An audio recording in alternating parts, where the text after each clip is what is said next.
ಇನ್ನು 7ನೇ ತರಗತಿಯಲ್ಲಿ ನಟಿ ತಮನ್ನಾ ಭಾಟಿಯಾ ಪಠ್ಯ ಪುಸ್ತಕ ಅಳವಡಿಕೆ ಮಾಡಿರುವಂತದ್ದು ಈಗ ವಿವಾದಕ್ಕೆ ಕಾರಣವಾಗಿದೆ. 7ನೇ ತರಗತಿಯಲ್ಲಿ ಬಾಲಿವುಡ್ ನಟಿ ತಮನ್ನಾ ಭಾಟಿಯಾ ಆಕೆಯ ಪಠ್ಯವನ್ನ ಆಡ್ ಮಾಡಿದಾರಂತೆ. ಬೆಂಗಳೂರಿನ ಹೆಬ್ಬಾಳದ ಸಿಂಧಿ ಕಾಲೇಜಿನ ಎಡವಟ್ಟಿದು. ಸಿಂಧ್ ಸಾಧಕರನ್ನ ಪರಿಚಯಿಸುವಂತಹ ಒಂದು ಪಠ್ಯ ಏನಿದೆ, ಅಲ್ಲಿ ಸಿಂಧ್ ವಿಭಜನೆ ಬಳಿಕ ಜೀವನ ಅನ್ನುವಂಥ ಒಂದು ಶೀರ್ಷಿಕೆಯಡಿ ಕೆಲವೊಂದಷ್ಟು ಪಠ್ಯಗಳನ್ನು ಆಡ್ ಮಾಡಿದ್ದಾರೆ.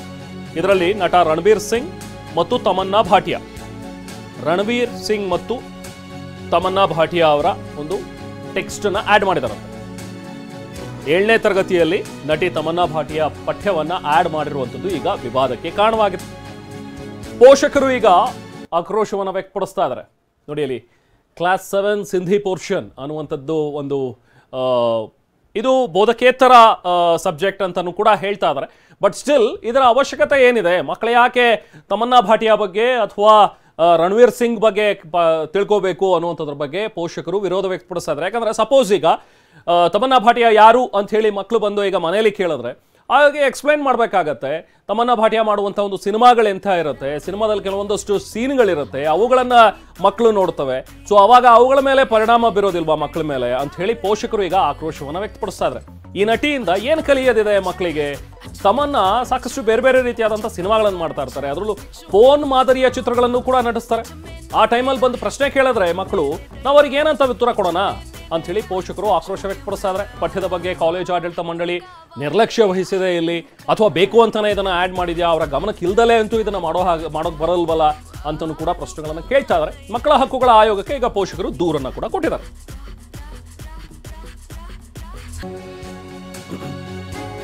ಸೊ ಈಗ ತಮನ್ನಾ ಪಠ್ಯ ಅಳವಡಿಕೆಗೆ ಪೋಷಕರು ವಿರೋಧವನ್ನು ವ್ಯಕ್ತಪಡಿಸ್ತಾ ಇರುವಂತಹ ವಿಚಾರ, ಆ ನಟಿಯಿಂದ ಮಕ್ಕಳು ಏನ್ ಕಲಿಯೋದೇನಿದೆ ಅನ್ನುವಂಥದ್ದನ್ನ ಕೂಡ ಈಗ ಪೋಷಕರು ಕೇಳ್ತಾ ಇದ್ದಾರೆ. ಸೊ ತಮನ್ನಾ ಫೋನ್ ಮಾದರಿ ಚಿತ್ರಗಳಲ್ಲೂ ಕೂಡ ನಟಿಸ್ತಾರೆ, ಹಾಗಾಗಿ ಅದನ್ನು ಕೂಡ ಎಕ್ಸ್ಪ್ಲೇನ್ ಮಾಡೋಕ್ಕಾಗತ್ತಾ ಈಗ ಮಕ್ಕಳಿಗೆ? ಮಕ್ಕಳು ಈ ಬಗ್ಗೆ ಬಂದು ಪ್ರಶ್ನಿಸಿದ್ರೆ ನಾವೇನಂತ ಅವ್ರಿಗೆ ಉತ್ತರ ಕೊಡೋದು? ಪಠ್ಯದ ಬಗ್ಗೆ ಕಾಲೇಜು ಆಡಳಿತ ಮಂಡಳಿ ಗಮನ ವಹಿಸಬೇಕಿತ್ತು. ಈ ತರದ ಪಠ್ಯಗಳನ್ನ ಯಾಕೆ ಅಳವಡಿಸ್ತಾ ಇದ್ದಾರೆ, ಮಕ್ಕಳಿಗೆ ಯಾಕೆ ಬೇಕು 7ನೇ ತರಗತಿ ಮಕ್ಕಳಿಗೆ ಅಂತ ಹೇಳಿ ಮಕ್ಕಳ ಹಕ್ಕುಗಳ ಆಯೋಗಕ್ಕೆ ಪೋಷಕರು ದೂರನ್ನ ಕೊಟ್ಟಿದ್ದಾರೆ. ಸೊ ಈಗ ಶಾಲಾ ಆಡಳಿತ ಮಂಡಳಿ ಇದನ್ನೇನು ರಿಮೂವ್ ಮಾಡುತ್ತಾ ಅಥವಾ ಏನ್ ಮಾಡುತ್ತೆ ಅನ್ನುವಂಥದ್ದು ಈಗಿರುವಂತಹ ಪ್ರಶ್ನೆ. ಮತ್ತಷ್ಟು ಮಾಹಿತಿ ನಾವು ಪ್ರತಿನಿಧಿ ವಿನಯ್ ಕಾಶ್ಯಪ್ನವ್ರು ನೀಡ್ತಾರೆ. ವಿನಯ್, ಈ ಪಠ್ಯ ಅಳವಡಿಕೆಯ ಔಚಿತ್ಯ ಏನಿತ್ತು, ಅವಶ್ಯಕತೆ ಏನಿತ್ತು? ಆಡಳಿತ ಮಂಡಳಿ ಏನಾದ್ರೂ ಇದಕ್ಕೆ ಸ್ಪಷ್ಟನೆಯನ್ನ ಕೊಡ್ತಾ ಇದೆಯಾ? ಏನ್ ಕತೆ? ರೆಹಮಾನ್, ಪ್ರಮುಖವಾಗಿ 2 ವಿಚಾರಗಳನ್ನ ಸ್ಪಷ್ಟಪಡಿಸ್ತೀನಿ. ಒಂದು, ಕಾಲೇಜು ಆಡಳಿತ ಮಂಡಳಿಯ ಈ ವಿಚಾರಕ್ಕೆ ಸಂಬಂಧಪಟ್ಟಂತೆ ಸ್ಪಷ್ಟನೆ ಮತ್ತು ಪೋಷಕರ ಆರೋಪ ಏನು. ಮೊದಲನೇದಾಗಿ ಹೇಳ್ಬೇಕಾದ್ರೆ, ಹೆಬ್ಬಾಳದ ಸಿಂಧಿ ಕಾಲೇಜು ಪ್ರತಿ ಬಾರಿ ಕೂಡ ಇಂಥ ಎಡವಟ್ಟುಗಳನ್ನ ಮಾಡ್ಕೊಳ್ತಾನೆ ಇರುತ್ತೆ. ಈ ಬಾರಿ ಪೋಷಕರು ಒಂದು ಆರೋಪವನ್ನು ಮಾಡಿರುವಂತದ್ದು 7ನೇ ತರಗತಿಯಲ್ಲಿ ಸಿಂಧ್ ಪ್ರಾಂತ್ಯದ ಜೀವನ ಮತ್ತು ಅಲ್ಲಿಯ ಜನರ ಸಾಧನೆಗಳ ಕುರಿತು ಹೇಳುವಂತ ವಿಚಾರದಲ್ಲಿ ತಮನ್ನಾ ಭಾಟಿಯಾ ಇಬ್ಬರ ಸಾಧನೆಗಳನ್ನ ಹೇಳ್ತಾರೆ. ವಿನಯ್, ನಿಮ್ಮ ಆಡಿಯೋ ಬ್ರೇಕ್ ಆಗ್ತಾ ಇದೆ. ನೀವೇ ಥ್ಯಾಂಕ್ ಯು.